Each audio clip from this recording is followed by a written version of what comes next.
Saudara bermain di sungai, dua bocah terseret arus sungai Lehop di Desa Arurime, Kecamatan Pirak Timu, Aceh Utara. Setelah melakukan pencarian hingga lebih dari 12 jam, tim gabungan pun berhasil menemukan kedua bocah dengan kondisi tak bernyawa. Dalam rekaman amatir yang diabadikan warga, pencarian dua bocah terseret arus sungai telah dilakukan sejak kemarin sore hingga malam hari.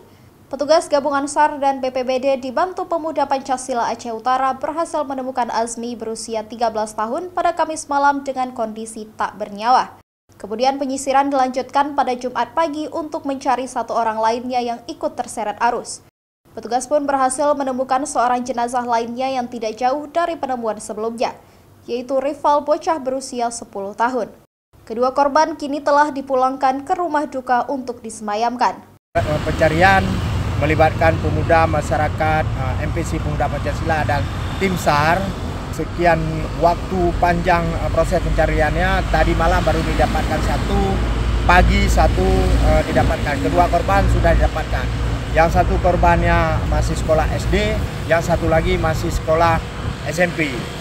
Tim gabungan yang berada di lokasi pun menghimbau agar masyarakat memantau anaknya untuk tidak berada di kawasan sungai dikarenakan kondisi arus begitu deras akibat curah hujan yang tinggi di kawasan dataran tinggi Aceh Utara. Sikri Maulana, Kompas TV, Aceh Utara.